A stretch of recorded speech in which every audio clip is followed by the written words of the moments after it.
আওয়ামী লীগের 20তম জাতীয় সম্মেলনের প্রথম দিন সকাল থেকেই খণ্ড খণ্ড মিছিল নিয়ে সম্মেলন স্থলে আসতে থাকেন নেতাকর্মীরা। সম্মেলন শুরুর অনেক আগে থেকেই বিভিন্ন জেলা থেকে আসা কাউন্সিলর, ডেলিগেট ও নেতাকর্মীদের পদচারণায় মুখর সোহরাওয়ার্দী উদ্যান ও এর আশপাশের এলাকা। শিশু পার্কের গেট ছাড়া অন্য 4টি গেট উন্মুক্ত ছিল তাদের জন্য। দীর্ঘ লাইনে দাঁড়িয়ে থেকেও ব্যাপক উৎসাহ ও উদ্দীপনা নিয়ে সম্মেলনে প্রবেশ করেন নেতাকর্মীরা। এবারের কাউন্সিল নিয়ে তৃণমূলের প্রত্যাশার কথা জানান তারা।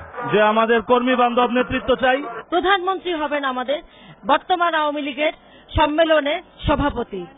আজকের সম্মেলন থেকে বাংলাদেশ আরো বিশ্বের দরবারে মাথা উঁচু করে দাঁড়াবে। আগামী দিনগুলোতে যেন ভালো যোগ্য একজন নির্বাচিত করা হয়, যারা আমাদের সুখ দুঃখ বেদনা বুঝবে।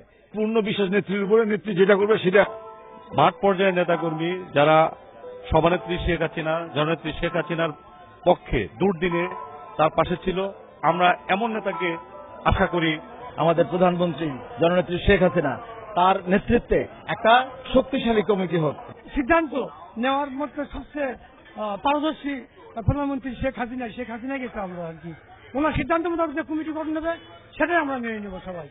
সুষ্ঠু সুশৃঙ্খল সম্মেলন আয়োজন ও অতিথিদের সহায়তা করতে ভেতর ও বাইরে তৎপর ছিল 2000 স্বেচ্ছাসেবক।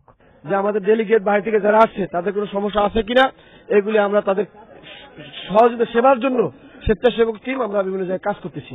থেকে যে ডেলিগেট গুলো আসছে তারা যেন কোনোভাবে কোনো ইয়েতেই যেন কোনো সমস্যা না পড়ে, সেই দিক দিয়ে আমরা সবসময় আমরা সজাগ দৃষ্টি রেখেছি এবং তাদের তৃণমূলের নেতাদের জন্য এখানে মেডিকেল ক্যাম্প করা হয়েছে। সম্মেলন শুরুর পরও মিছিল স্লোগানে মুখর ছিল শাহবাগ থেকে দোয়েল চত্বর। এবারের নেতৃত্ব দেশ থেকে জঙ্গিবাদ দূর করে দেশকে সমৃদ্ধির পথে এগিয়ে নিয়ে যাবে, এমন বিশ্বাসে এই সম্মেলনে যোগ দিচ্ছেন আওয়ামী লীগ নেতাকর্মীরা। রাজধানীর সোহরাওয়ার্দী উদ্যান থেকে শৌমিক আহমেদ, চ্যানেল আই।